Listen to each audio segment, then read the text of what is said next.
Number 10. Adam Levine. Adam Levine's cheating scandal was really a viral event. Adam had been married since 2014 when the whole situation really blew up. It started when an Instagram model came forward to claim that she was having an affair with the singer. It got pretty bad for the star when his Instagram DMs leaked and became a meme all across Twitter, with one of the messages being, "It's truly unreal how effing hot you are. Like, it blows my mind." In a clip that was posted to Instagram, the model said, "I was having an affair with a man who is married to a Victoria's Secret model. At the time, I was young, I was naive, and I mean, quite frankly, I feel exploited." The Instagram model went on to claim that they had a physical relationship, but at the time of her post, they hadn't spoken in a month. She explained to her fans that the reason for coming forward now was because a few of her friends had tried to sell the story to a tabloid. She said, "I had only come forward because I wanted to kill any story the tabloid had. And if you were wondering, why would you do this if you knew he was married?" She explained that she thought the marriage was over and said, "I believed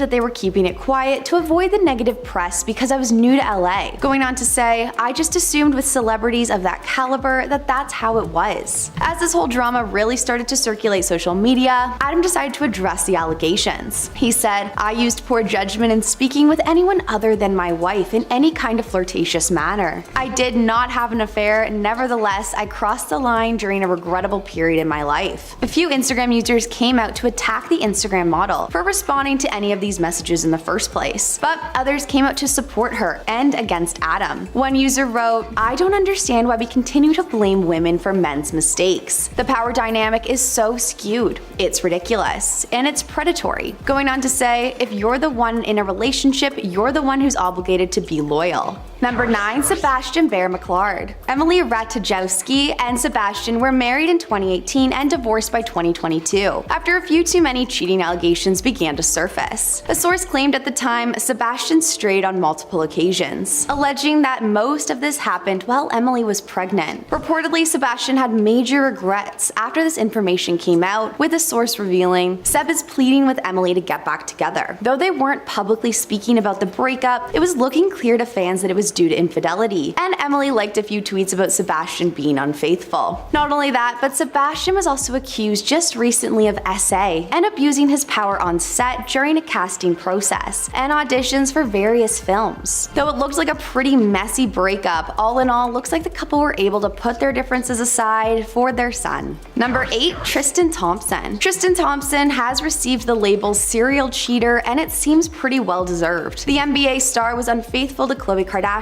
multiple times throughout the relationship, which of course eventually resulted in the two breaking it off in 2021. As the two continue to be co-parents, Khloe has taken to the high road and refuses to talk badly of her ex publicly, even saying during an ABC special, "I still think he's a great guy. He's a great dad. He's just not the guy for me." But who did he cheat on her with? In 2018, it was reported that he was spotted getting pretty cozy with multiple women at the NBA All-Star Weekend. A source said at the time, Tristan was flirting and didn't look or act like someone who had a pregnant girlfriend. Even after being spotted with another woman days before she gave birth, and more videos began leaking, and Khloe even confirming it herself. She ended up forgiving him, but the problems were just beginning. In 2019, TMZ reported that Tristan was all over Jordyn Woods at a house party, who was Kylie's best friend. A source explained that they were spotted looking very touchy-feely, even staying together overnight. When the news got to the Kardashian family, Jordyn was immediately cut off, but even this didn't end the relationship with Khloe, and he ended up doing it again. In 2021, Tristan was accused once again of cheating, but this time with an Instagram model. The model Sydney Chase claimed to have hooked up with Tristan and said, "I didn't know he was in a relationship. He told me he was not in a relationship anymore." But it looks like the real final straw for Khloe came after she discovered that he had actually had a child with the fitness trainer Marilee Nichols during their relationship, when he was caught by a paternity test. He said on Instagram, "I take full responsibility for my actions. Now that the paternity has been established, I look forward to raising our son." Number 7. Kristen Stewart. Twilight fans were left heartbroken when the news broke of Kristen and Robert Pattinson splitting up. Kristen and Robert Pattinson were dating at the time after falling in love on the set of the Twilight Saga movies, and fans were loving it. Rupert was a director and was married at the time of the affair, affair, and it ended up gathering so much attention that even Donald Trump came forward with his opinions on the whole scandal, tweeting at the time that Robert shouldn't take her back because if she cheated once, she would do it over and over again, also stating that he deserves someone much better. Really a whole mess. Robert and Kristen ended up calling it quits after ending the Twilight films in 2012. Robert saw a few photos of Kristen and Rupert kissing when they emerged to the public, which reportedly came as a shock to the actor. When the pictures became public knowledge, the pair ended up publicly apologizing to their partners. Kristen went on to admit that she was sorry for hurting the other people involved, and she was very embarrassed by it. Luckily, all parties seemingly moved on since this awkward situation. Number 6. Tiger Woods. This one really was a shock to many and something that people will associate with the golf star from now on. Tiger Woods was married in 2004, but after reports came out in 2009, it wasn't long after that a divorce was filed. The reports claimed that he was having an affair with a nightclub manager. A few days after these reports were released, Tiger ended up crashing his car in front of his home at 2 a.m. The crash woke his wife, who is said to have broken the back window of the car with a golf club and dragged her husband out of the car. Following the news of the crash and the infidelity, more and more reports started to come out of Tiger basically being a serial cheater. Us Weekly shared a voicemail that was said to be left by Tiger to one of the women he was seeing at the time. He says, "Hey, it's Tiger. I need you to do me a huge favor. Can you please take your name off your phone? My wife went through my phone and may be calling you." A few months after this whole situation was revealed, Tiger held a press conference and he said,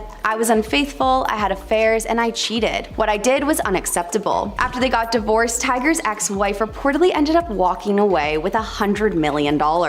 Number 5. Kevin Hart. A cheating scandal that Kevin Hart has been pretty open about is when he had an affair with another woman while his wife was pregnant. The whole affair came to light when Kevin was reportedly blackmailed over a video that showed the comedian cheating on his wife with another woman. The woman in question claimed that Kevin and a friend had set up a hidden camera. Allegedly, the woman filed a lawsuit against Kevin and his friends, which is said to have been dismissed. After these speculations started coming out, Kevin issued an apology on Instagram, saying, "I made a bad error in judgment, and I put myself in a bad environment where only bad things can happen, and they did." He went on to say, "I hurt the people closest to me, and I've talked to and apologized to my wife and kids." When discussing the impacts that this had on his kids, he admitted in an interview on the Red Table Talk how hard it was on his daughter especially, saying, "Getting my daughter back and getting my daughter to understand that I'm sorry and I made a big mistake, that was real." Luckily, his wife ended up staying with him through this whole ordeal. When asked about how she handled the affair, she revealed, "I have to maintain a level head. I think that's the only thing that got me through." Going on to say, "I wasn't ready at the time to just give up on family. I wanted Kenzo to be able to know his dad and grow up, so it was a lot." Even saying at the end that as long as he behaves from now on, then they'll be all good. Number 4. Scott Disick. Scott's antics have been pretty public knowledge, with Kourtney reportedly putting up with quite a bit from him. But it looks like his PDA scandal was the final straw for her and their marriage, but unfortunately for her, this wasn't the only one he got caught in. Scott was caught with Chloe Bartoli in Monaco, getting pretty close while sitting in the sun. They were spotted again together on a yacht party, with Scott putting his hand on Chloe's lower back. In a claimed report by Life and Style, during the 9 years together, Scott slept with at least 100 women behind his wife's back, allegedly sleeping with a woman every single time he went out of town on business. Reportedly, Scott even had an affair with Kourtney's younger sister, Kendall. But it was the photos with Chloe that was really the end for her. A source shared at the time, his partying lately has made her make this tough decision. Number 3. Sydney Sweeney and Glenn Powell. Sydney and Glenn are set to star in a new romantic comedy and are going to be playing the love interests. But as photos emerge of Sydney and Glenn online, many fans are wondering about Glenn's girlfriend and Sydney's fiance. A behind-the-scenes clip came out on Twitter showing Glenn dipping Sydney over the couch, and it looks pretty coupley. On Twitter, a user commented, "Does this dude just have good chemistry with everyone?" Another added, "Rom-com actors exhibiting cheating behavior, Hollywood is back." Fans are left confused whether they are just good friends or maybe something more. Photos of them visiting places in Australia during the downtimes of shooting are only adding fuel to the fire, as well as Glenn's family coming down to visit and Sydney going on all of their outings with them, made the two out to look like a couple. A couple fans have shared what their feelings are, and they're pretty happy and wouldn't mind if these rumors turned out to be true. But others are wondering if these rumors could just be a PR stunt for the movie. Though it is yet to be confirmed, it really does have fans speculating, especially after Glenn's girlfriend unfollowed Sydney just recently. Number 2. Offset. Offset and Cardi B got married in 2017, but it hasn't looked like a walk in the park. Videos started popping up at the time showing Offset cheating on her with various women not long after the couple got married. She explained at the time that she prayed on it and decided to stay together and planned planned on working it out. Cardi explained during an interview with Vogue, people that are in marriages for years, when they say till death do us part, they aren't talking about little arguments. That includes everything. Cardi ended up filing for divorce in 2020, but reportedly called it off. After calling it off, she explained at the time that they were just not seeing eye to eye. She shared, "The main thing that I wanted was for him to stop and everything. He stopped and he changed, and it showed me that he wanted to change for me." Regardless, we're all just happy that this couple seems happy now. And at number 1, we have TJ Holmes and Amy Robach. A pretty messy public story is that of the former Good Morning America hosts. Last year, the co-anchors TJ Holmes and Amy both left their partners after having months-long affair with one another, according to many reports. A source told Page 6 at the time they have a very cozy relationship, but that is what is expected. They are very careful behind the scenes to keep their affair a secret. Part of what really put the two in hot water was getting spotted looking pretty close in a bar near ABC News studio. It got more obvious when they were photographed on a weekend getaway just 2 weeks before they were set to have Thanksgiving with their families. The photographers ended up even catching TJ grabbing Amy's butt, which I'm sure is a moment that is pretty hard to explain away. After the affair became public, it was reported that they both were temporarily suspended while the show and the network undertook an investigation to make sure that this affair didn't violate the company's policy. But it wasn't long after this investigation that the company came out with a statement that said, "After several productive conversations with Amy and TJ about different options, we all agree it's best for everyone that they move on from ABC News." Reports show that regardless of this public split, the couple are actually pretty happy now. Alright, so last week, Natalie Portman's husband of 10 years, Benjamin Millepied,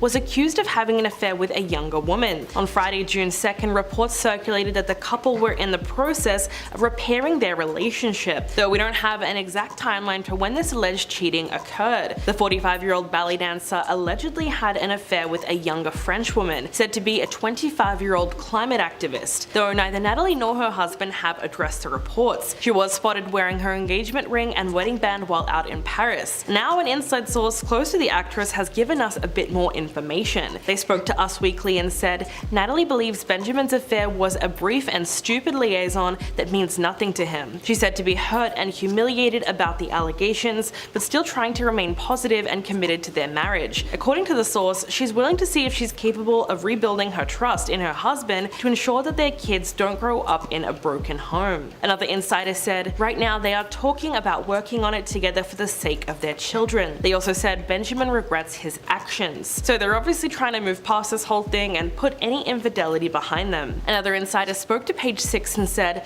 "They have not split up and they're trying to work things out. Ben is doing everything he can to get Natalie to forgive him. He loves her and their family. She is incredibly private. Her biggest focus right now is protecting the kids." According to Page 6, the affair was something of an open secret on the set of her upcoming movie May-December. Then on Friday, a new report in a French magazine alleged that Benjamin had been spending time with climate activist Camille Etienne. That magazine published photos of the two of them going into his office separately on May 24th and leaving 10 minutes apart almost 2 hours later. Camille is actually friends with Greta Thunberg, and she's made a number of short films on the environment and written a book about climate change. These reports are pretty shocking though, and it's upsetting to hear regardless of how it happened or how long it lasted. Natalie and Benjamin exchanged vows in 2012 and they have 2 children together, 11-year-old Aleph and 6-year-old Amalia. They met while working together on the 2010 movie Black Swan. He was the film's choreographer while she played a ballerina competing for the coveted lead role in Swan Lake. At the time, he was dating and living with a fellow professional dancer, although they broke things off shortly after. The couple tied the knot with a Jewish ceremony in California in 2012. After their wedding, they lived in Paris for a while, since Benjamin became the director of dance with the Paris Opera Ballet. Natalie spoke about their first meeting in a 2018 interview. She described it like being in dreamland and said, "I really got to know him, and then that is when it seemed like, oh, this is the right person." For his part, Benjamin has also spoken about his working relationship with his wife. He said, "Well, Natalie and I share what we're working on, but we're like 2 artists with completely different ambitions and interests. But of course we share what's going on, and I'm sending her a new script that I've finished." Benjamin used to be a principal at a ballet school in New York City, and since then he's drifted into filmmaking. He credits Natalie with helping him to prepare for his directorial debut, which is his first feature-length movie called Carmen. So they obviously work together very well in a professional setting, and judging from recent photos of the two of them, you would never really be able to tell that anything was going on. Just yesterday, the Oscar-winning actress was spotted at the 2023 French Open in Paris. In photos from the event, Natalie looked beautiful as ever,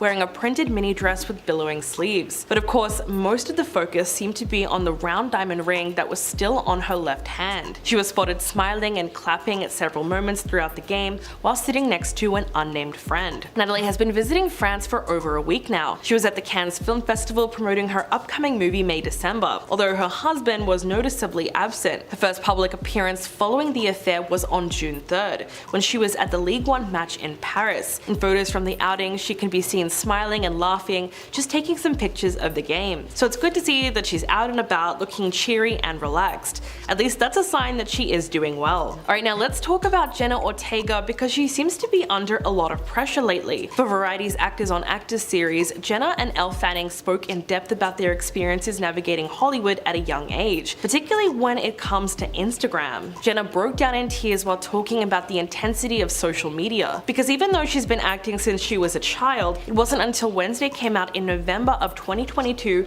that she noticed a very serious shift in her life. About 3 days after the show came out, right away the conversation turned to toxicity on social media, to which Jenna said it gets ugly. Apparently she had been under intense pressure to build her online following from a young age. She said, "When I was younger they would take us to media training, like Disney 101 or something like that, where they would say, you're going to post 3 times a day. This is how you build followers, engage and promote your show. You could go into an audition or meeting and it was, how many followers do you have?" She explained that it wasn't just the industry that wanted perfection, fans wanted it too. Jenna feels that social media is such a comparing game in the way that it influences bandwagon mentality. It's also very manipulative. After Wednesday came out, she revealed that she was really nervous to post anything online or even just be herself because she tends to be sarcastic or dry, and it's very easy for people to misread that, which is where she finds herself in trouble. One of the main things that she wants to do with her acting career is let people get to know the person behind the camera and not just put them on a pedestal, but the longer she stays in the industry, the less she thinks that this is possible. At one point, Jenna starts crying and says, "The more I've been exposed to the world, people prey on that and take advantage of that. They see your vulnerability and twist it in a way that you don't always expect." She struggles with how to balance her online presence, the feeling of wanting to be honest and authentic without jeopardizing her own mental health and safety. Another thing about the industry that she doesn't like is the fact that every time she gets in front of her camera,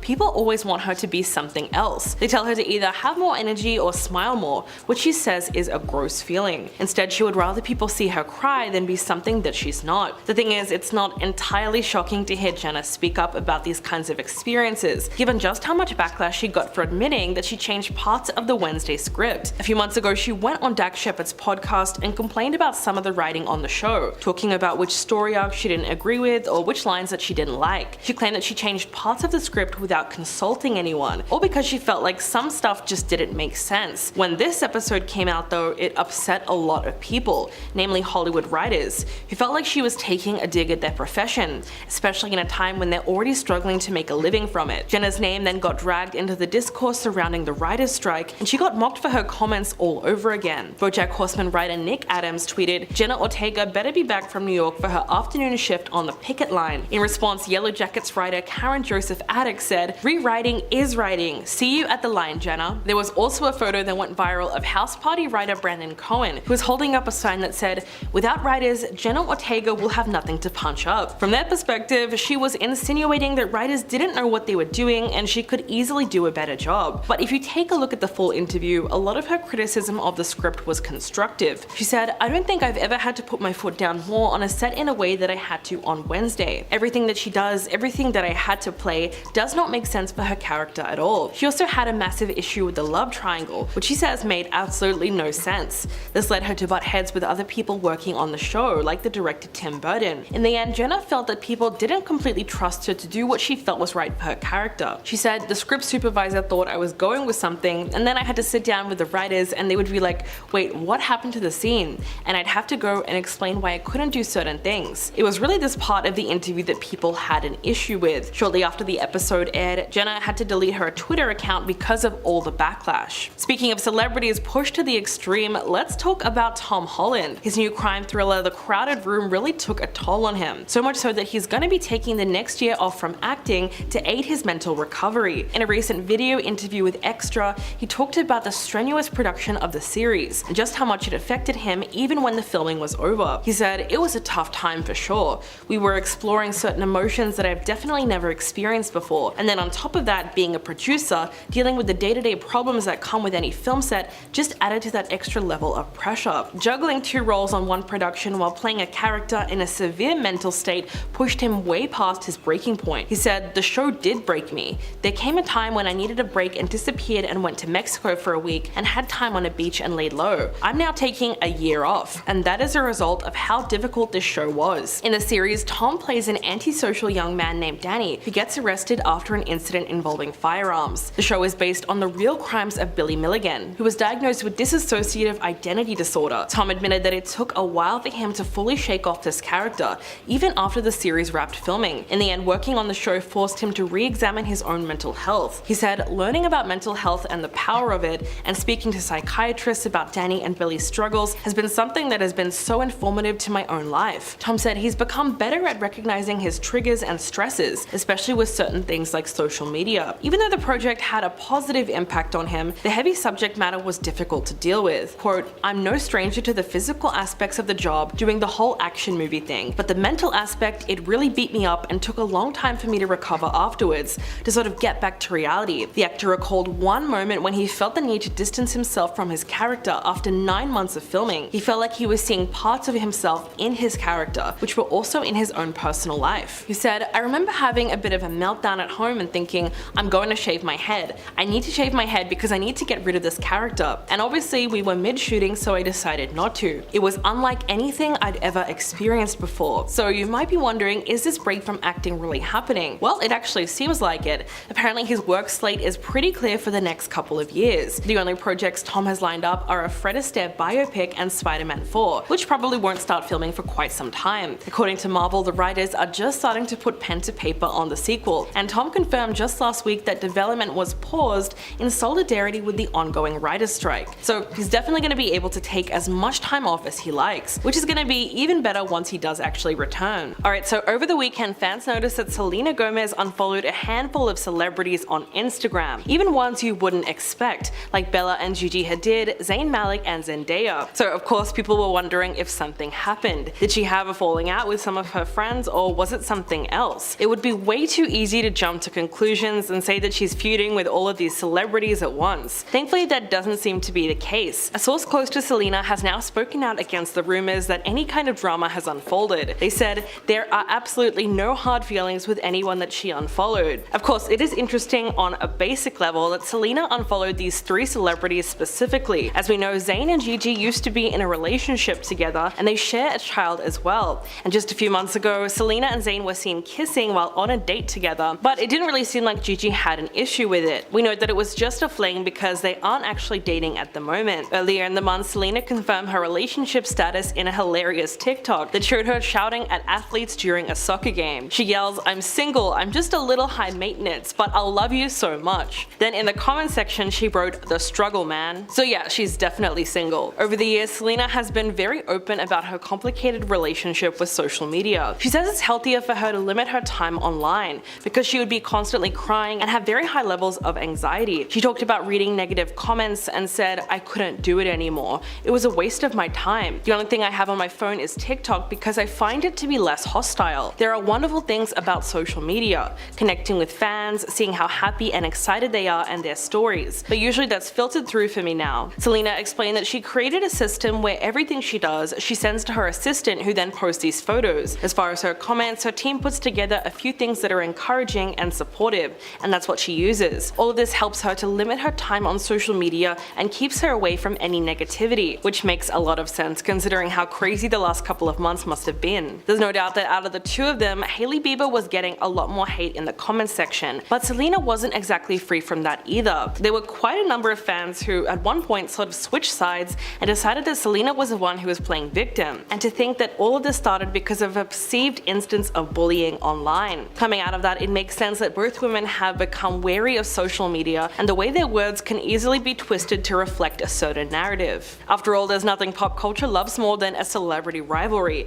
especially if it's between 2 women and over a man. At a certain point, this drama had everyone in a chokehold, and sooner or later they felt the urge to pick a side. One reason why it was just so easy to be against Hailey is because of the narrative that she was a mean girl. She was painted as this one-dimensional character who only cares about external validation like boys and status. That's why she even got dragged for taking Justin's last name when they got married. One viral Twitter post said, "It's funny to me how Hailey slapped the Bieber last name on her online presence immediately, while other celebrities stick with their maiden names because they are already established on their own." So they were basically accusing her of using Justin's last name to increase her social status. Selena, on the other hand, was painted as the queen of kindness, someone who values things like female friendship above all else. And this is the kind of narrative that's been going around for more than 5 years, or ever since Justin seemingly dumped Selena to be with Hailey. It didn't help that for the last couple of months, most of the discourse has taken place on TikTok, which is the perfect breeding ground for fan theories. So it's no wonder that things went from 0 to 100 really quick. Right now, both of them do seem to be relatively drama-free. Selena recently returned to the States after spending 2 months in Paris to film the upcoming movie Amelia Perez alongside Zoe Saldana. She posted a photo appreciating the city and wrote,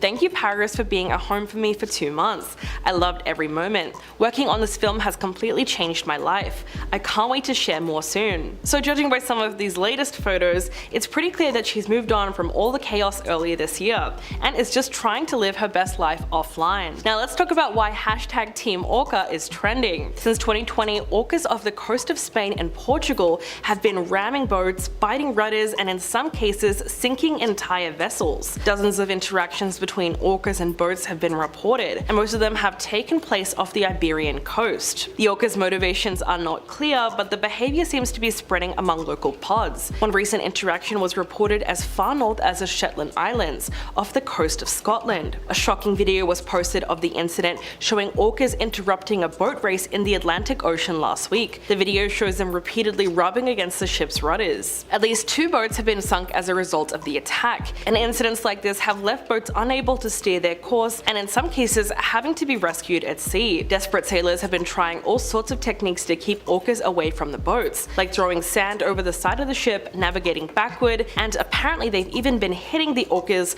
or throwing firecrackers and flares at them. Some have also tried throwing lemons in the water or hitting dishes and kitchen items to make noise, but none of that has been particularly effective. While this situation sounds like a nightmare for those at sea, there is now a growing number of people standing up for the orcas. A TikTok content creator named Birdie Sam is First Nations from the Eagle Killer Whale clan, and they started using the hashtag Team Orca to show their support for the whales. They said that the animals are actually displaying completely rational behavior because they just want to make their water safe. According to scientists, one orca may have been traumatized by a boat, and in its own agony it attacked a boat in revenge. Then other orcas learned to do the same. So what we're seeing now is a series of orcas attacking boats, and their children are learning to do the same thing, and it's become something of a sea war between orcas and people with boats. So this behavior is clearly something that the orcas are passing on to one another. And to be clear, this doesn't happen to every single ship. Reports state that there have been around 500 incidents since May of 2020, but for every 100 ships, only 1 of them will be touched by the orcas, and so far only 3 of them have actually been sunk. In some interactions there isn't even any physical contact, but the physical contact with ships that causes serious damage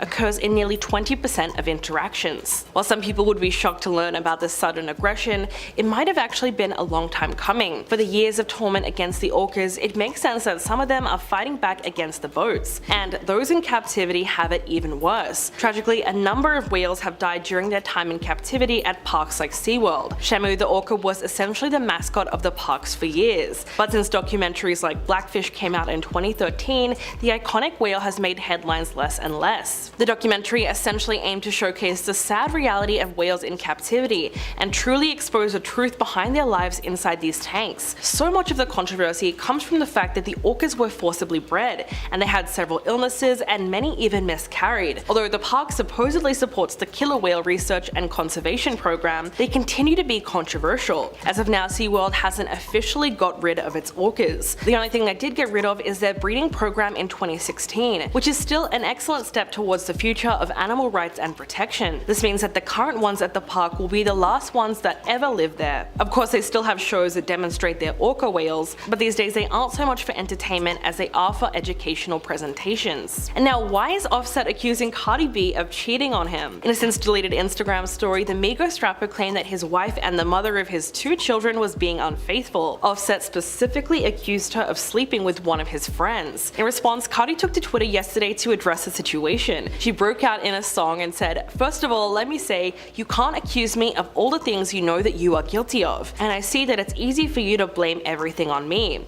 Listen, don't pay attention to that country man. She said stop playing and countered the allegation by stating that Offset was only making these claims because he himself had engaged in sexual relations with another woman. Cardi basically said that he was attempting to shift the blame onto her for the actions that he knew that he was guilty of. She insisted that Offset is spiraling and thinking things that are simply not true. She reminded fans that she is in fact Cardi B and said that if she was going to have an affair, then the secret would be out because she's not just anybody. She explained that she's not in a position to hook up with a regular schmegular guy because he would tell the world. On the other hand, she said that she can't sleep with anyone in the industry either because they would tell too. So logically, she would not be able to get away with it if she actually did want to have an affair. There's just no way anyone would be able to keep that a secret given her celebrity status. But this isn't even the first time the couple have faced cheating allegations. In January of 2018, 2 months after Offset proposed, he was caught in the center of a scandal. Several shocking videos of him surfaced online,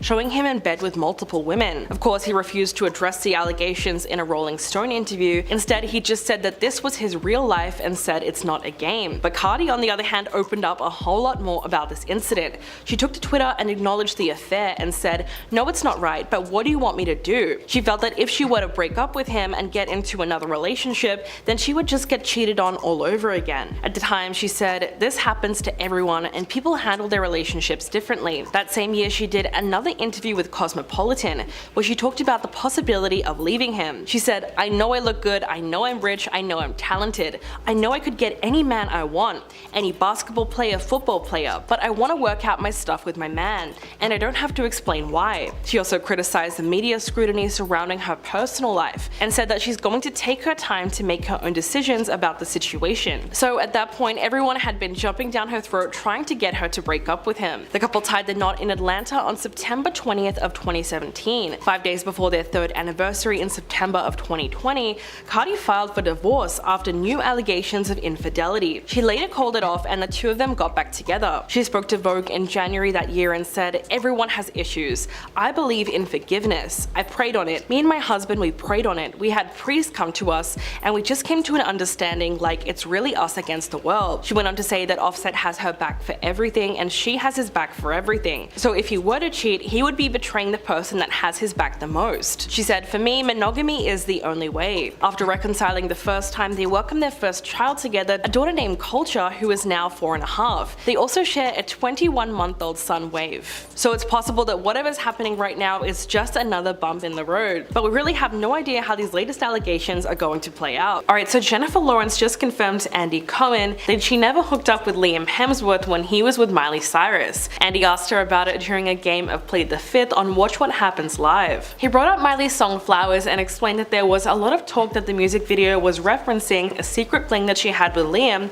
while he was with Miley. In response, Jennifer flat out denied the rumors. She said, "Not true. We all know we only kissed one time and it was years after they broke up, so I just assumed that it was a coincidence." She referenced her 2015 admission on that same talk show, where she admits to kissing her Hunger Games co-star off camera. She said, "Liam and I grew up together. Liam's real hot. What would you have done?" Now, Jennifer admits that when she sees rumors about herself on the internet, she gets tempted to send out a tweet, but she can't because she doesn't have her own Twitter or Instagram account. Of course, this must be really frustrating. She said, "If 5 people at a party think you slept with somebody's boyfriend, it's really upsetting. And then you multiply it by, I'm not good at the math, 8 billion, and obviously you get a different result." These rumors have been going around for years, but it only amped up when the music video for Flowers was released, which showed Miley strutting around the Hollywood Hills in a slinky gold dress. Right away, fans pointed out that her dress resembled the gold dress by Jennifer when she attended the Hunger Games premiere with Liam in 2012. The hype around Miley's new song began when fans noticed the release date. The single dropped on January the 13th, which was Liam Hemsworth's 33rd birthday. Of course, this could have been a simple coincidence, but when you look at the song's lyrics, it seems like it's more than that. Bruno Mars isn't credited as a sample on the song Flowers, but many people believe that his 2012 hit song When I Was Your Man was reworked to fit into Miley's breakup anthem. This pretty much makes her a lyrical genius. In Bruno Mars' song, he expresses regret about a past relationship and pretty much admits that he should have been more attentive to his ex when they were together. He sings, "I should have brought you flowers and held your hand. Should have given you all my hours when I had the chance." While in Miley's version, she changes up the lyrics a bit to reflect her state of mind without Liam. She says, "I can buy myself flowers and I can hold my own hand. Talk to myself for hours and say things that you don't understand. Through the music, Miley opens up about finding joy and empowerment after a painful breakup, with the chorus centering around buying yourself flowers and learning how to embrace independence.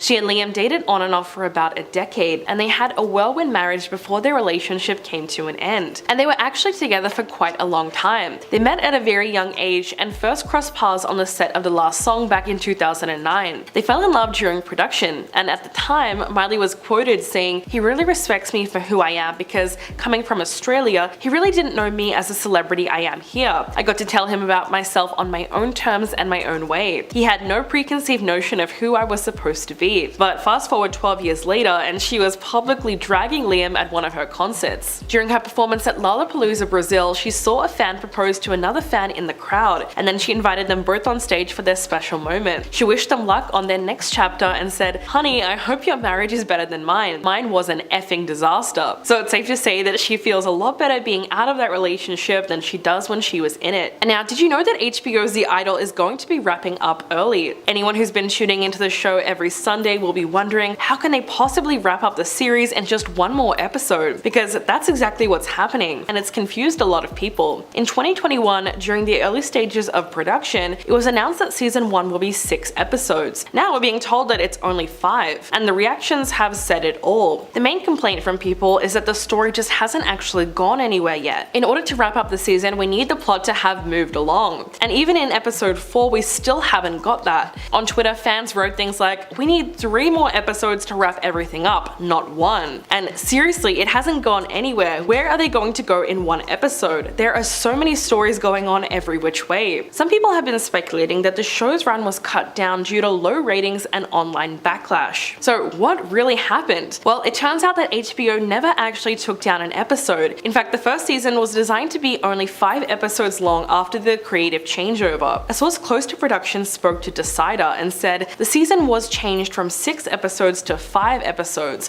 when Sam took over in 2022. 5 episodes is what his version of the story required. Apparently, there is still a chance the show could return for a season 2. A few weeks ago, Page Six reported that a season renewal was dead in the water, but then HBO released a statement on Twitter that said it's being misreported that a decision on a second season of The Idol has been determined. It has not, and we look forward to sharing the next episode with you Sunday. Still, when it comes to season 2, it looks like everyone is saying something different. On the one hand, it's been claimed that it was never meant to be a long-running show. It was always supposed to be a limited series. Although a source inside HBO said that the door is definitely still open and that decision hasn't been made yet. But this is a normal part of the process because they're only a few episodes in. They said the only person who makes a decision is the head of HBO, Casey Bloys, and apparently he's optimistic. Regardless of the hate and the negative headlines, The Weeknd is also said to be very happy with the show. In a recent interview with GQ, he talked about the reactions and claimed that he was just loving it. He said, "It's definitely shaken up the culture for sure. We knew we were making something dark and controversial, but true to what we want to say." He said the discussion is healthy no matter what, and he's just happy that there's a conversation happening in the first place. But it's clear that some of the scenes in the show are still turning off viewers. In the first episode, we got the scene with the red cloth over Jocelyn's face. In the second one, we got what was called the worst in history, and in the third we got this very quick scene with a hairbrush, but the significance there was not lost on anyone. About halfway through the episode, Jocelyn finally opens up about what her mother was really like. She tells Tedros that she was physically violent towards her as a child, and many of these incidents involved a specific hairbrush that she would get hit with. For some sick reason, Tedros then asks her to get the hairbrush and bring it to him. He then proceeds to hurt her with it while the rest of the group watches on. Many viewers felt that this scene was unnecessary, and it was put in the show as a way to exploit the lead character further. Alright, so what has been going on at concerts lately? Pink was performing at BST Hyde Park in London as a part of her summer carnival tour. All was going well until she had to pause her performance because a fan threw a bag of their mother's ashes on stage. Of course, the incident was all caught on video, and you can see the moment that Pink got genuinely confused about what had happened. Midway through the song, she's seen kneeling down to pick up a small package. She then says, "This is your mom? I don't know how I feel about about this. She walked with the bag to the front of the stage and set it down before continuing singing. While she might have been a little creeped out at the moment, thankfully she was able to shake it off and continue her performance as though nothing had happened. But surprisingly, this isn't even the first time a musician has been dealing with someone's ashes. In 2019, Charli XCX had a viral moment at a meet and greet when one fan posed next to her with a small keychain of his mother's ashes. If you're wondering why someone would ever do such a thing, the fan later talked to Paper Magazine and explained it all. He said, "There are two reasons why I asked Charli to take the picture. One, I wanted to do something with my mom. I wanted to spend time with her and bring her along with me. And I also just thought it would be silly. I'm someone who uses humor to cope a lot, and I thought it would be a funny thing. Charli with my mom, but it's not my mom. It's just a keychain that has some of her ashes in it." The fan went on to say that Charli was shocked and surprised by the request, but she didn't seem to be horribly bothered. So it's possible that the person at the Pink concert also had the same idea too. Even if both of these people did have good intentions though, you can't really deny that there's been a decline in concert etiquette lately. Maybe it's because people have forgotten how to behave in public after the pandemic, or because they want to capture a viral moment on social media. It could also be a hunger for attention from an idol, which motivates people to act in outrageous ways. But it seems to have gotten worse somewhere around 2020. This bad behavior includes a lot of filming on phones, acting aggressively, and just throwing stuff on stage. On some occasions, it's even getting up on stage and trying to attack the performer, like what happened with Ava Max. Last week, she was slapped by a man during one of her concerts. A video from the incident went viral on social media, and it shows a random man dressed in black storming the stage and reaching out in what looked like an attempt to touch her, before getting wrapped up by a security and hauled away, although he did manage to brush her face with his hand. Fan at the show described the wild scene on Twitter and wrote, "This guy rushed on stage at the end right when the last song ended. The security guard tackled him and literally threw him down the stairs. It happened so fast, you can see here that she couldn't even open her eyes but still did M&G." For her part, Ava took to Twitter and wrote, "He slapped me so hard that he scratched the inside of my eye. He is never coming to my show again. Thank you to the fans for being spectacular tonight in LA though." This incident took place less than 48 hours after Bebe Rexha was attacked on stage. She was taken to a New York hospital when 27-year-old Nicholas Malvana threw his cell phone at her face during one of her shows at the rooftop at Pier 17. The man was then arrested and charged for the incident, and Bebe had to get stitches above her eye as a result of the phone strike. Fans have since taken to Twitter to share their outrage over the recent events. One person wrote, "Someone jumped on stage and slapped Ava Max last night. Someone threw a phone at Bebe Rexha's head. Can we effing respect performers when they're working, please? Also, when they're not working, just respect them in general and not attack them." But it's not just violence that has been escalating. General concert etiquette has completely gone out the window. In February last year, Mitski shared her disdain for the prevalence of phones at concerts. In a now deleted tweet, she wrote,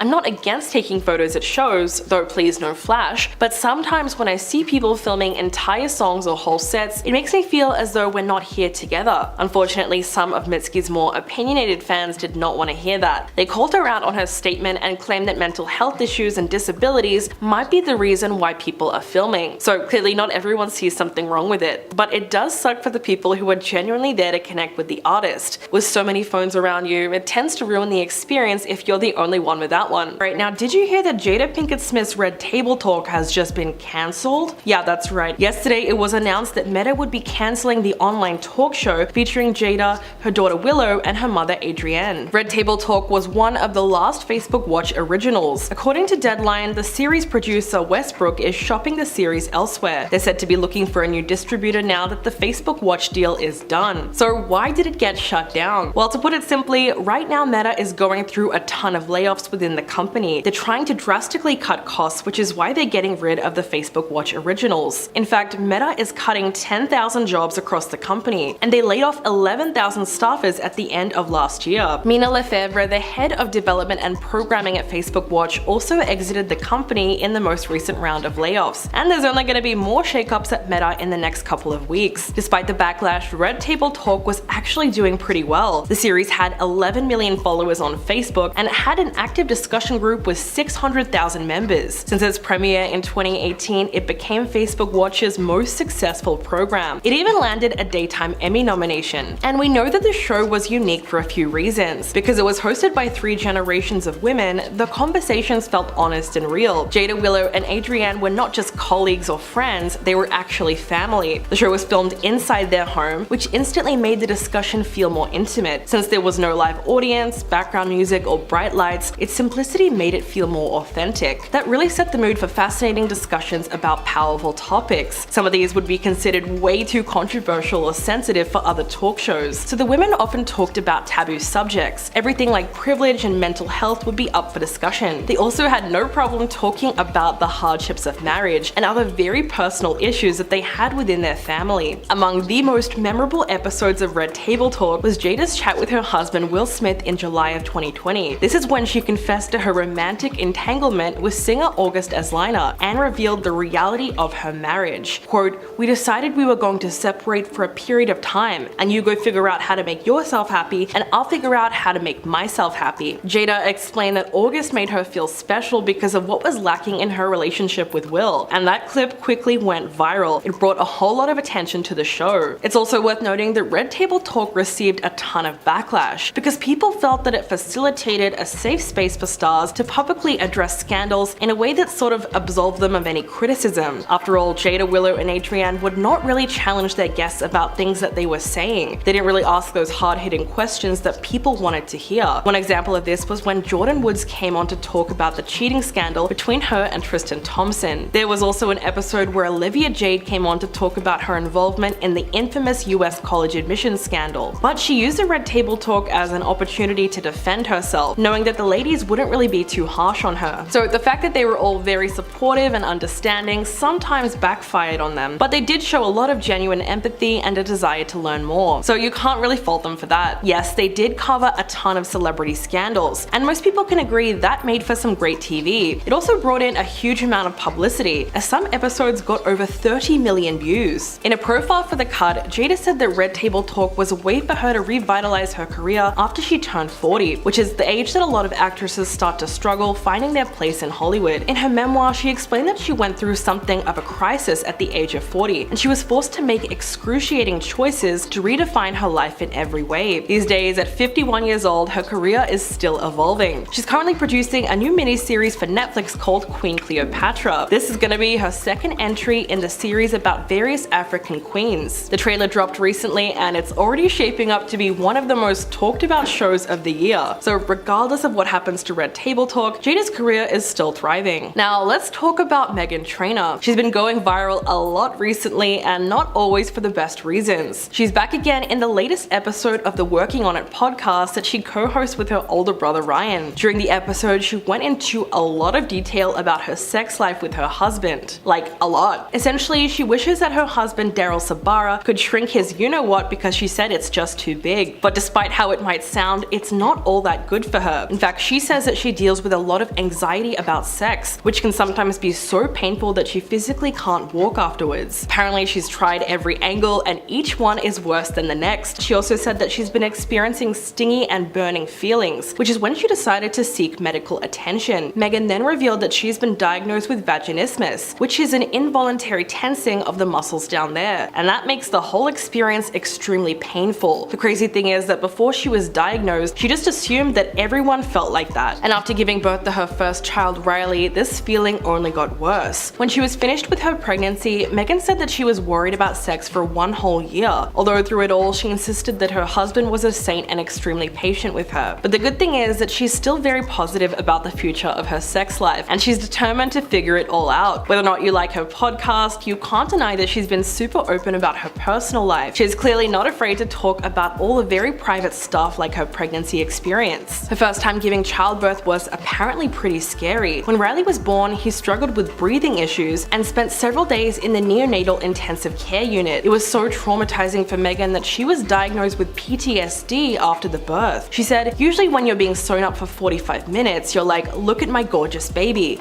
We did it. This is everything." But I was laying there alone. Once she was actually able to go home with her husband and her baby, she started to have nightmares and flashbacks, all to her experience on the operating table. Meghan wouldn't be able to sleep at night because she still felt trapped in that moment. She eventually sought help from her therapist, who explained to her that it was just chemical reactions in her brain. This experience left a wound in there that she still has to heal. In the end, she was able to work through it with therapy and support from her family. Now, the singer and her husband are expecting their second child together, who is due this summer. When she was asked about her goals for 2023, she said, "Hopefully I'll be pregnant. I'm trying to make 4 children, so I've got to finally get on it. After having a baby, I was like, there is nothing I can't do. So now I'm just trying to knock off all my dreams from my dream list. So despite her tough first few days with little Riley, Meghan has decided not to let her first pregnancy scare her from doing it all over again. Okay, if you've been on TikTok recently, you might have seen a few videos alleging that Euphoria star Sydney Sweeney is having an affair with Top Gun actor Glen Powell. The two of them are currently filming a romantic comedy in Australia, and some people believe that they're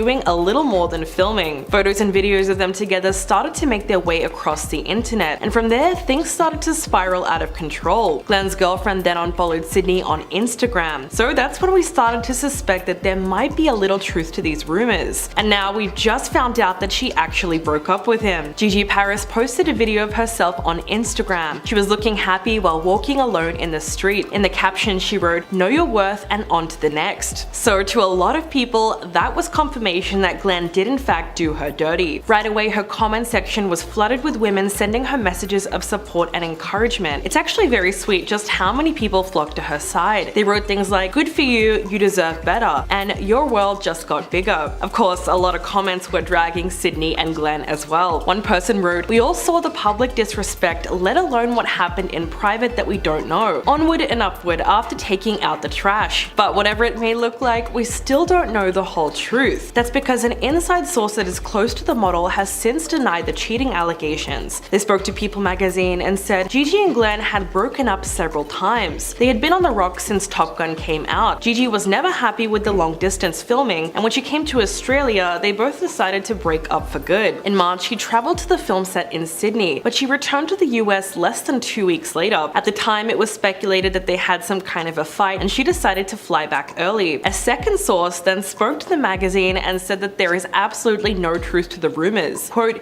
"Gigi only unfollowed Sydney on social media because she never followed her back. This has nothing to do with Glen and Sydney. She is aware that they never hooked up. He takes his work very seriously, and it was tough on their relationship. They insisted that distance is actually what drove the couple apart, and it wasn't anything to do with infidelity. Gigi is busy modeling while Glen is busy filming, so their schedules have just been taking them to different places." As for the romantic vibes on set, well, the source insisted that Sydney and Glen are both just doing their job because they are actually filming a romantic comedy. Apparently they're friends and co-stars that met on set, so that kind of settles that. But why are these cheating rumors only getting louder and louder? People are now accusing Sydney of being a real-life Cassie Howard, and that says a lot. Part of the reason is because of the photos that she posted on Instagram a few days ago. There were 3 very interesting pictures of her getting cozy with Glen. The two of them were wearing matching clothes and leaning into each other in a way that made it seem like they were a couple. I mean, if you didn't know that they were both taken, you would actually think that they were together. It's pretty clear that they are spending a lot of time together off set. And there was another set of photos that showed them going for a swim at the beach, and they were practically cuddling in the water. Again, they look like a couple. There was also a viral TikTok video that shows Glen sweeping Sydney off her feet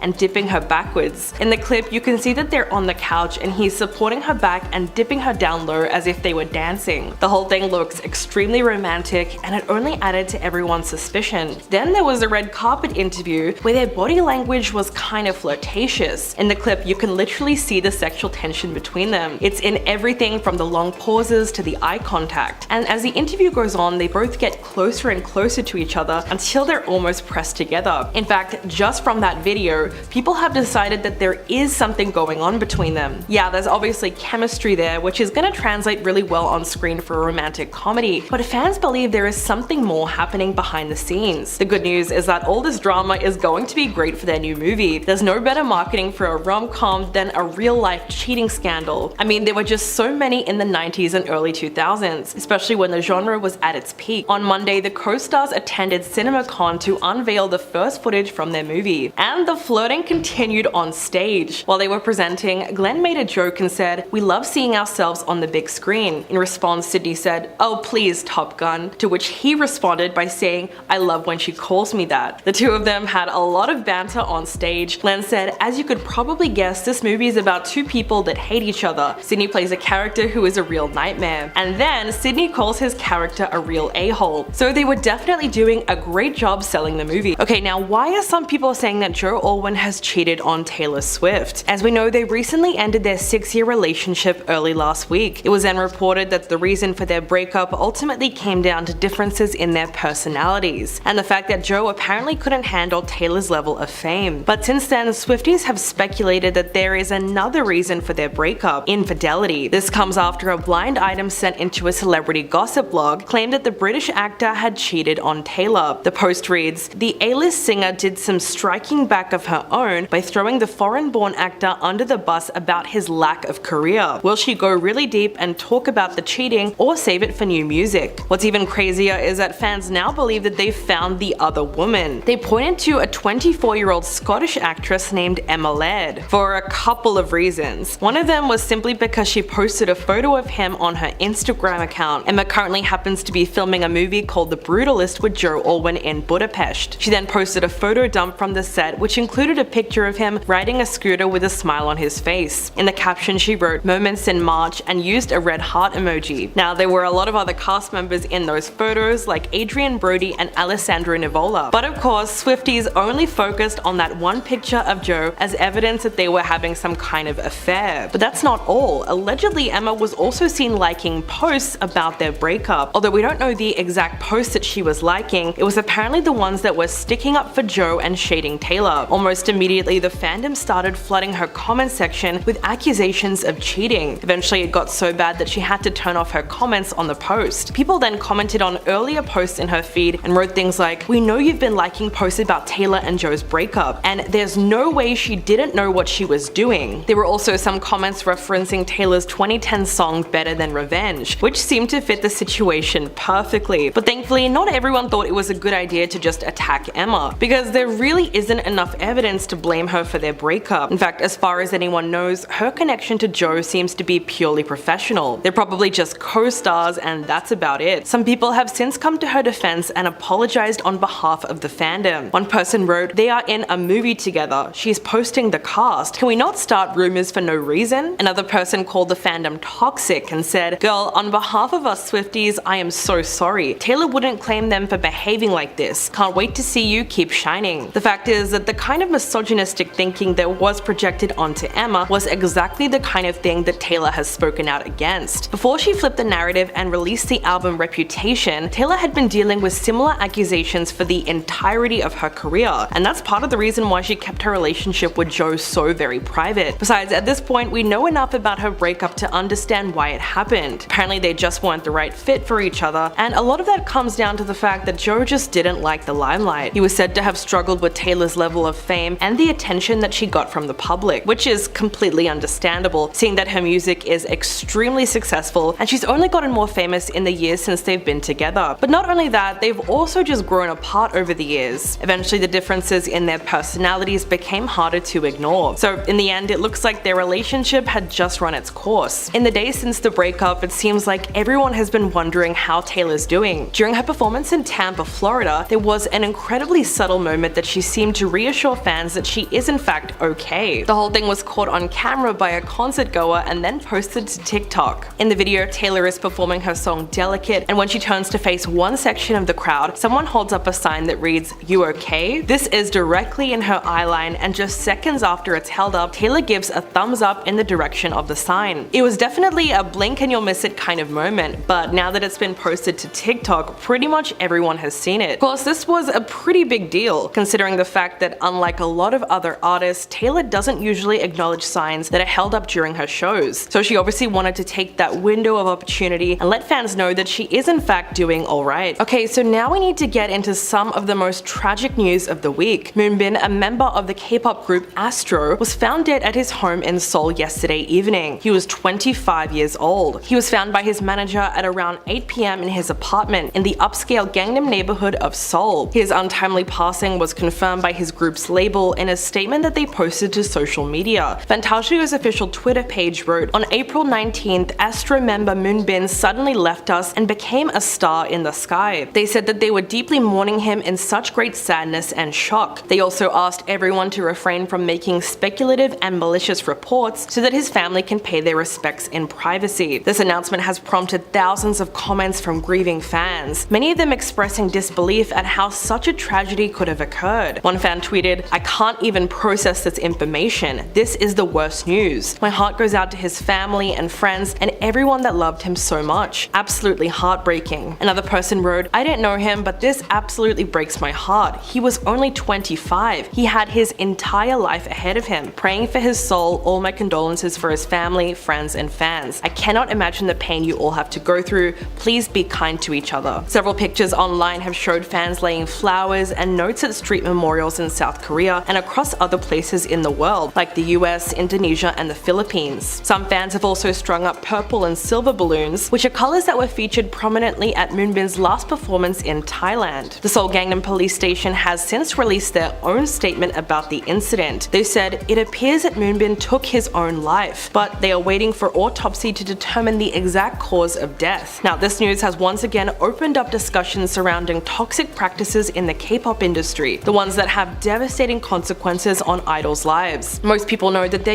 usually picked up by agencies at a very young age, in their early or mid-teens, and from that point on, they live a life under tight control. Their days are taken over by grueling singing and dance training. The trainees are also subjected to things like intensive diet plans to try and meet unrealistic beauty standards. And the list goes on and on. Some of them have even reported surviving on only water and fainting due to exhaustion. Then when a trainee finally debuts and makes it as an idol, the pressure from their label only increases. As you can imagine, this has a disastrous impact on their mental health. Moonbin entered Fantiage's training program as a child. He had his acting debut in 2009 in the popular K-pop drama Boys Over Flowers. Then in 2016, at the age of 18, he joined Astro. The group originally had 6 performers and they went on to release 3 albums, before one of the members of the group left in March this year. Moonbin was known as an all-round performer and he was Astro's most celebrated dancer. While his international fame was not exactly on the level of BTS or Blackpink, he was wildly popular in South Korea. In the hour since news of his death was announced, fans have already pointed to something that happened during a recent concert, which was deeply troubling. While Moonbin was on the Diffusion tour with Sanha to promote their latest EP, he did a live broadcast over social media and told fans that he has been going through a difficult time. He said, "I want to confess one thing. I'm actually feeling really bad. There might have been a lot of signs from which people could notice since the concert started, so I'm also very sorry to you guys. I chose this job so I need to be happy, so that I can make fans happy as well." Of course, there is still so much we don't know about how or why this tragedy happened, so right now we just have to wait for the final report to come out before we can find out any more details. And now, have you heard Drake's new song with The Weeknd? The track called Heart on My Sleeve was posted on TikTok a few days ago, and it's already been played more than 9.2 million times. It's also gotten more than 250,000 plays on Spotify, so it was absolutely popping off before it got completely removed from the internet. This is because it was created using AI technology. It literally has nothing to do with Drake or The Weeknd. They had no say in the production. Their voices were copied and reworked to make the song. But the scary thing is, you really can't tell. It was posted by a mysterious person cloaked in a white sheet and sunglasses who goes by the name Ghostwriter977. We don't know much about them aside from the fact that they captioned the video saying, "This is just the beginning." So that sounds a little eerie. The track opens with some repetitive piano notes that transition into a bass beat. We then hear the AI version of Drake rapping about Selena Gomez, and The Weeknd responds with a verse where he insinuates that she cheated on him. The song does have a scratchy, low-quality vibe, and the vocals are sometimes a little slurred and glitchy, but the general consensus is that it's a total banger. In fact, many listeners have said that they don't care that it's AI because it's just that good. In the comment section, people wrote things like, "I like it, but I feel like I'm not supposed to," and this is about to be the first AI platinum record. So how did Drake respond? Well, it's safe to say that he's pretty pissed off. We already know how he feels about AI because he's previously spoken about it on his Instagram story. In response to an AI-generated cover of him rapping Munch by Ice Spice, he wrote, "This is the final straw, AI." So he's obviously pretty threatened. Universal Music Group has also spoken out against the fake song in a statement of their own. They said, "The training of generative AI using our artists' music begs a question as to which side of history all stakeholders in the music ecosystem want to be on, the side of artists, fans, and human creative expression, or the side of deepfakes, fraud, and denying artists their due compensation." Now, there's no doubt that it's wrong, or at least pretty questionable, to make AI music, but the thing is, lawmakers are struggling to catch up with how fast technology is developing. In fact, there's already a ton of loopholes for people wanting to get in on the trend. For now, streaming services like Spotify and YouTube are trying to do the right thing and take these kinds of songs off their platforms, but they don't actually have a legal obligation to do that, which means AI music could one day be topping the charts, us, and no one would really be able to do anything about it. For there to be a copyright issue, AI would have to create a song that sounds like an already existing song. But some of these programs like Music LM have been trained on 280,000 hours of music that already exists, and with that sample size, of course they're going to be able to come up with something that sounds completely unique. This whole thing has created a giant gray area where it's technically legal for AI to rip off hardworking human musicians. That's why a coalition of artists and their record labels have now come together to back something called the Human Artistry Campaign to fight the growing trend of producing AI music. They're supported by the Recording Industry Association of America, which includes Universal Music Group, where Drake and The Weeknd are a part of. They've now published 7 principles to support human creativity and accomplishment, one of these being the use of legal copyright, which AI music producers must comply with so the songs aren't passed off as if they're written by the actual artist. It is worth mentioning though that not everyone is against it. David Guetta is actually a pretty big supporter of AI, and he regularly uses computer-generated music in his songs. He recently used a site called UberDuck AI to mimic the voice of Eminem and add it to one of his songs. He explained that he thinks the future of music is AI, but it can only be used as a tool because nothing is going to replace taste. He said, "What defines an artist is you have to have a certain taste. You have to have a certain type of emotion that you want to express, and you're going to use all the modern instruments to do that. But even if you try and look at it in that kind of a positive light, AI is still going to have a massive impact on the music industry." Okay, so at this point, it looks like Jonathan Majors' career in Hollywood is over. The Marvel actor has just been dropped by his management and PR team following his arrest. This news comes 3 weeks after he got into a domestic dispute involving a 30-year-old woman, who is assumed to be his girlfriend. They got into an altercation inside of a parked car, and she ended up having to be taken to the hospital after suffering injuries to her head and neck. She claims that Jonathan struck her with an open hand, causing substantial pain and a laceration behind her ear. She also says that he put his hand on her neck, causing bruising and substantial pain. The actor was then arrested on the 25th of March and taken into custody on suspicion of strangulation and other violent acts. His lawyer Priya Chaudhry released a statement saying that he is completely innocent and is provably the victim of the altercation. She claimed that there was evidence that proves his innocence,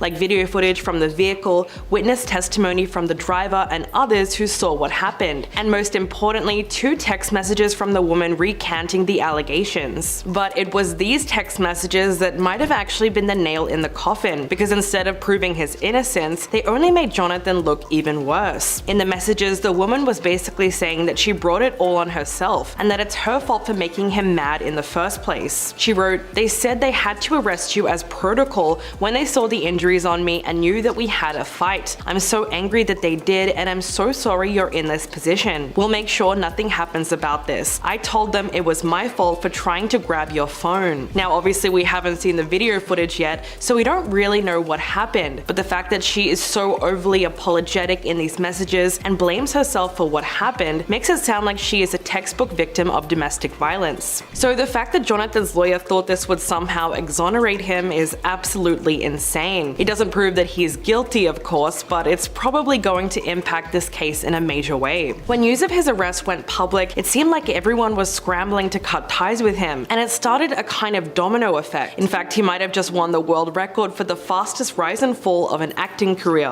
He was dropped by his management company Entertainment 360 and by his PR firm The Lead Company. Jonathan was set to star in and executive produce the film adaptation of The Man in My Basement, but now there's already a search for a new lead. He was also in consideration for the lead role in an Otis Redding biopic, but has now been dropped from consideration. He was supposed to appear in an ad campaign for the Texas Rangers baseball team, but that was pulled at the last minute following the allegations. The US Army then followed suit and decided to pull an ad campaign that they had with him. They released a statement saying, "While Mr. Majors is innocent until proven guilty, prudence dictates that we pull our ads until the investigation into these allegations is complete." Apparently, he was also scheduled to attend the Met Gala on the 1st of May as a guest for Valentino, but of course they ended up revoking that invitation. Now, the reason Jonathan's downfall is such a big deal is because he was seriously set to become Hollywood's next big thing. The release of his movies Creed 3 and Ant-Man the Wasp: Quantumania pulled in a combined total of $745 million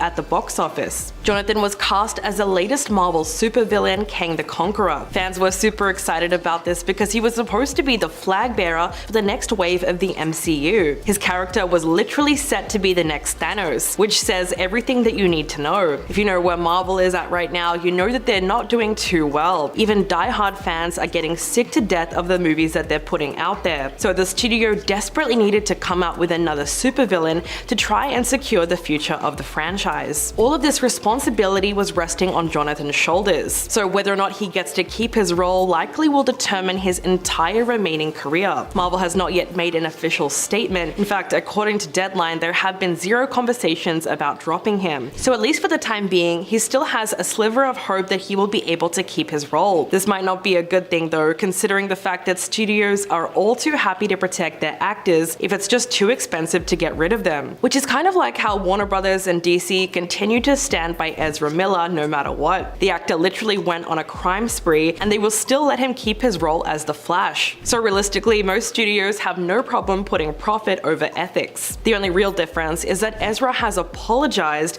and sought help for their behavior. Meanwhile, Jonathan maintains his innocence even as the case against him keeps building. There's no real telling how far this one's going to go or what else is going to come out about him. But we do know that he's expected to appear before a judge on the 8th of May. So all we can do is keep a lookout for that and see what comes of it. Okay, now did you know that Chance the Rapper has just been caught cheating? At least that's what it looks like from a viral video of him that's been circulating across the internet. In the clip, Chance was seen at the 2023 carnival in Jamaica, grinding with dancers and touching their butts. He was shirtless, wearing a pair of tie-dye shorts and his signature cap. The female dancer that was twerking on him was a model called Mella Mills, who originally posted the video on her Instagram. But it wasn't long before fans discovered it and reposted it across Twitter. As you could probably guess, this led to a lot of backlash on social media. This is because Chance is married to his wife of 4 years, Kristen Stewart, with whom he has 2 children. So far, the video seems to have people divided and arguing about whether or not it was cheating. Some insisted that he clearly was, while others defended him and pointed out that there are certain cultural factors to take into consideration, like the fact that this kind of dancing is actually appropriate for something as festive as a carnival. There are also some very interesting comments pointing out the differences between party culture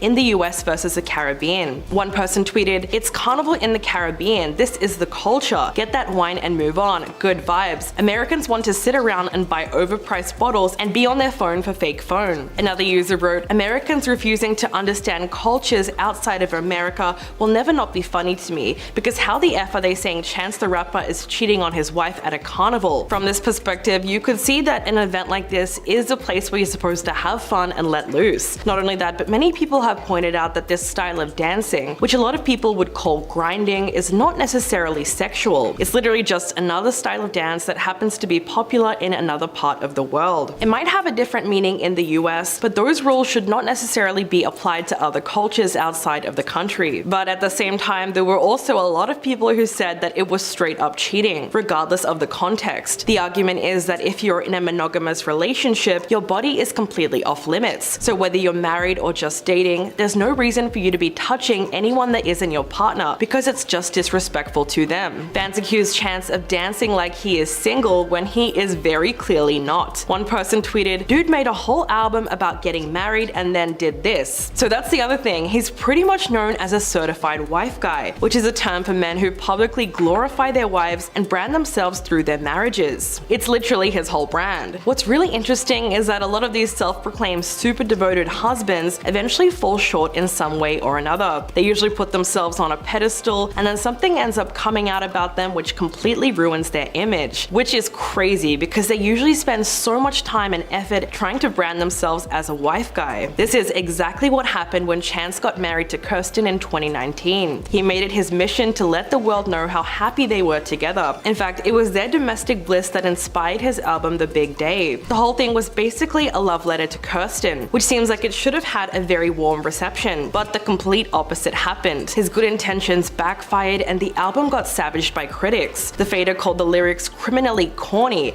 and the New York Times said that it was his least effective release to date. Disappointed fans on Twitter then made memes about how often Chance talked about his wife. There was even a video dedicated to counting how many times he mentions her in the song. For a while, it seemed like everyone everywhere was just mocking him. Listeners were also frustrated at the improvisational tone and the style of his performance, so there was a lot of reasons why the album flopped. Overall, Overall, people felt that it was just a major step down from his previous work. In the midst of the mounting criticism, Chance would end up cancelling the album's tour and said that he wanted to spend time with his family. But most people believe that low ticket sales were the real reason that he pulled out. These days he's doing a lot better and he's managed to regain some of that momentum that he had early on in his career. But as far as everyone else is concerned, he's still a certified wife guy. Moving on, what do you guys think about the controversy surrounding Netflix's new miniseries Queen Cleopatra? When the trailer dropped last week, it's safe to say that it was met with mixed reactions. The 4-part documentary is produced by Jada Pinkett Smith and it's come under fire for its portrayal of Cleopatra, who is being played by a beautiful black actress called Adele James. This is going to be the second entry in Jada's series about various African queens. According to the description, Queen Cleopatra will set out to tell a story of the world's most famous, powerful, and misunderstood woman. A daring queen whose beauty and romances came to overshadow her real asset, her intellect. The official synopsis reads, Cleopatra's heritage has been the subject of much academic debate, which has often been ignored by Hollywood. Now, our series reassesses this fascinating part of her story. But it's this point that seems to have everyone getting so upset. Now, some social media users and historians are speaking out against the casting of Cleopatra, as they believe it's just historically inaccurate. According to historians, she is the descendant of the Macedonian Greek general who ruled over Egypt when it was part of Alexander the Great's empire. Historians also widely agree that Greek was her mother tongue, but even though this is commonly believed, the facts surrounding her ethnicity are still argued about to this day. So the idea that she was Greek is something that Jada's series has obviously decided to deviate from. This is why the topic has become so contentious. Now, some people have even gone as far as accusing Netflix of rewriting history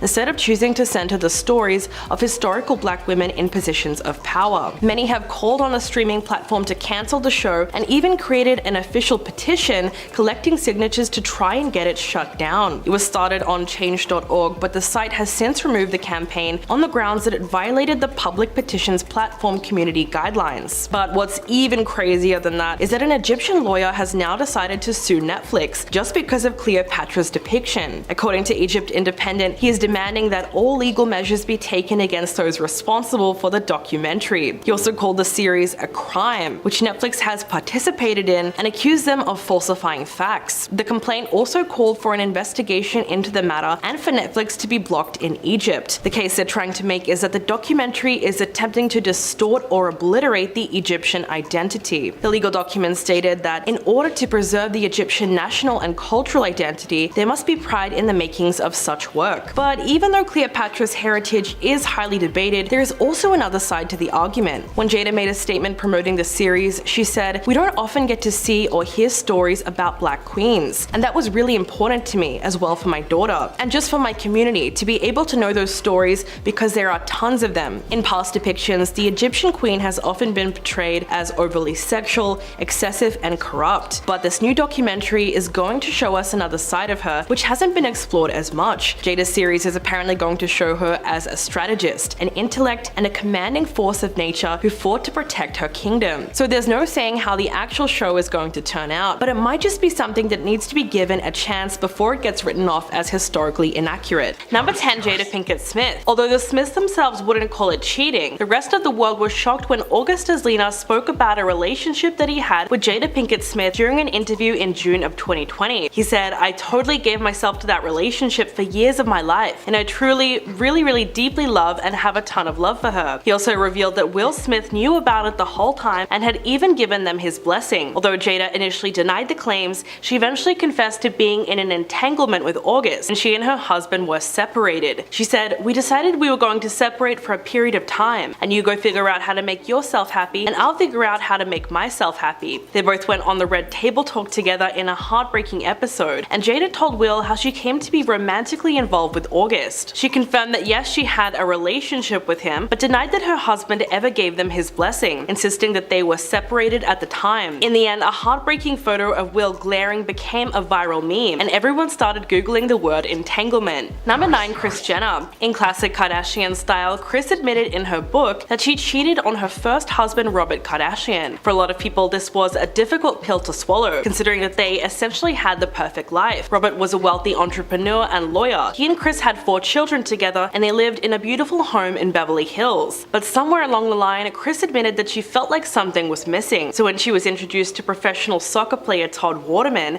who was 10 years younger than her, she became involved in an affair. She said, "When you're very young, you do a lot of stupid things. Probably the biggest regret of my life that I ended up having an affair. I was probably just really naive and stupid and restless, and I didn't realize that marriage has its ups and downs. Sometimes people think the grass is always greener, and that was like what I think I went through at some point." The bombshell revelation first came out in her memoir, and Khloe later revealed that the affair completely destroyed her dad and had a terrible effect on the family. So clearly they've all dealt with the consequences of her infidelity. Number 8. Paris Hilton. The reality star was dating Nick Carter of the Backstreet Boys in the early 2000s. They definitely seemed like an it couple, but when Paris started filming the 2005 film House of Wax, she ended up having an affair with her co-star Chad Michael Murray. This was truly a disaster because at the time he was married to Sophia Bush. It completely ended their relationship, but even after separating, they still had to keep working together for another 3 years on One Tree Hill. If that's not awkward, I don't know what is. As for Paris, she got exposed by Nick's younger brother Aaron Carter, who accused her of cheating on Nick when he went on the Tyra Banks show in 2006. Nick then addressed this during a radio interview with Ryan Seacrest, where he admitted that his brother let the cat out of the bag. The singer also claimed that he got back at Paris when he hooked up with Ashley Simpson. So obviously there was still a lot of immaturity there when it came to dealing with infidelity. He said, "I'm not saying that Paris is a bad person, but I'm saying she's got to work her problems out." Number 7. Livia Giuliani. The Italian producer was married to Colin Firth for 22 years. On the outside they looked like a happy couple, living in the Italian countryside with their 2 sons. But on the inside things were very different. In 2019 their marriage ended after Livia admitted to being involved in an 11-month-long affair with her childhood friend Marco. Although she tried to cover it up at first and she claimed that he was stalking her. Police eventually opened an investigation into him after he made threatening phone calls to the couple and sent Colin explicit photos of Livia. Marco eventually spoke to the Times and claimed that the two of them were romantically involved and she was going to leave her husband for him. Quote, "She filed a complaint against me for stalking out of fear that I could go public with what she had revealed to me about her marriage and work." Although Livia denied these claims at first, the media pressure became too much and she eventually admitted to the affair. After this news came out, Colin and Livia's marriage imploded, and in December of 2019 they announced their official separation. This story was really quite crazy and involved a lot of twists and turns, but to a lot of people it was simply astonishing that anyone would choose to cheat on Colin Firth. Number 6. Kristen Stewart. The actress met Robert Pattinson on the set of Twilight, and the two of them quickly became romantically involved. Fans were absolutely obsessed with the then it couple, but their relationship came to a halt when paparazzi photos were released of Kristen kissing film director Rupert Sanders. He was the director of Snow White and the Huntsman, which she also starred in. The shocking photos circulated across tabloids everywhere, and fans were rightfully heartbroken. Even Donald Trump had a lot to say about the incident. In the end, both of them were forced to publicly apologize. Sanders tried to do some damage control by calling the kiss a momentary lapse in judgment. Kristen also had to apologize to Rob, but it didn't really help because the two of them broke up soon after. Unfortunately, they actually had to complete the press tour for Twilight Breaking Dawn Part 2, so that must have been very awkward. They did get back together for a time, but eventually broke up for good. It's safe to say that their relationship never recovered, but several years later in an interview, the actress insisted that it wasn't an actual affair, but because of the intense media scrutiny at the time, she didn't see the point in denying it. Number 5. Heidi Klum. The German supermodel was married to Seal for 7 years, and by all accounts the couple appeared to be very happy together. They would renew their wedding vows every year and became known for plenty of PDA on the red carpet. But in 2012 they decided to separate, and the singer shocked the world when he revealed that Heidi had been having an affair with her bodyguard. He made the claims to TMZ and said, "Whilst I didn't expect anything better from him, I would have thought that Heidi would have shown a little more class, and at least waited until we separated first before deciding to fornicate with the help." Seal then insisted that his top priority was his children's well-being. The former couple have 3 biological children together, as well as one that they adopted. He went on to say, "That's what happens when two people separate. They move on and generally meet other people in their lives. Certainly don't expect Heidi to all of a sudden become a nun, but as always my main priority is the emotional well-being of my children, and to be quite honest, if there is going to be someone else in their lives, I would much rather it was a familiar face." Number 4. Meg Ryan. In the 90s, the actress was married to Dennis Quaid, but their relationship imploded when she had a brief affair with her co-star Russell Crowe. Shortly after the affair was made public in 1999, the two of them split up and she started dating Russell. The following year, Meg gave an interview about the scandal and said, "So this is what it feels like to be the Scarlet Woman. I'm having that experience now." She insisted at the time that no third party played a role in the breakdown of her marriage. It dissolved before it became sport for the press. press. The reasons we broke up have nothing to do with another person. My marriage was broken, nobody else broke it up. I know it to be true and Dennis knows it to be true. What anyone else thinks I have no control over. But the controversy had a lasting impact on her image, as Meg was once considered America's sweetheart. She finally hit back in 2008 and accused Dennis of cheating on her as well throughout their relationship. She said, "Dennis was not faithful to me for a long time, and that was very painful.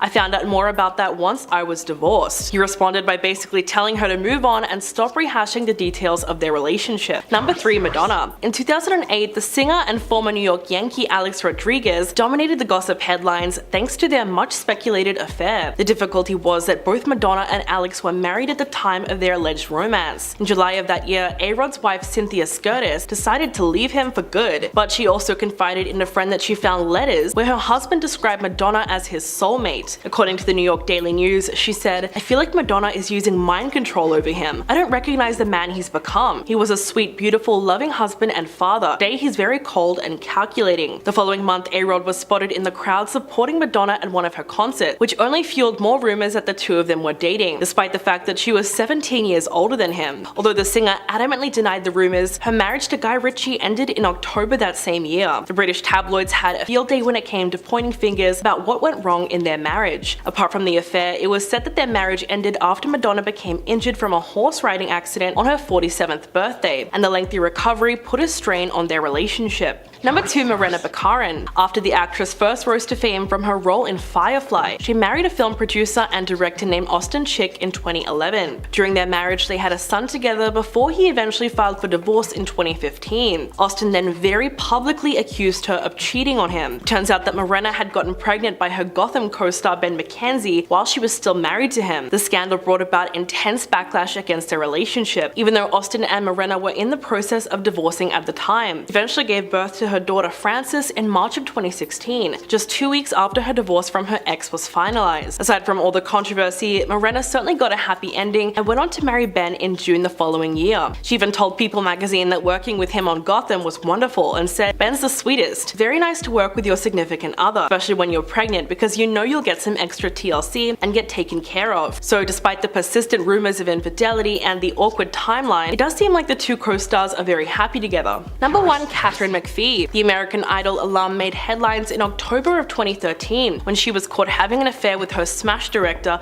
Michael Morris. Katharine and her husband Nick Kokas had supposedly separated for 6 months at the time while working on their marriage, but that didn't exactly stop her from getting with someone else. The scandal was huge because Michael was also married to Mary McCormack and had been since 2003. Katharine and Nick didn't finalize their divorce until February of 2016, almost 2 years after she filed for the split and 3 years after they separated. That same year, she opened up about the transgressions in an interview and said, "I don't have any regrets. Of all the choices I made, I learned from in a really deep way." She went on to say that the strong influences in her life have held her accountable for her actions, and that we are all on that journey to have more awareness about who we are as a person. But despite the affair, Katharine insisted that deep down, she's not a cheater. She said, "I'm a one-man kind of gal, and a kind of true romantic at heart." In 2019, she ended up marrying music producer and executive David Foster. So there you go, that's everyone that we have on this list. Please let me know if we missed anyone in the comments below, and I'll catch you guys in the next video.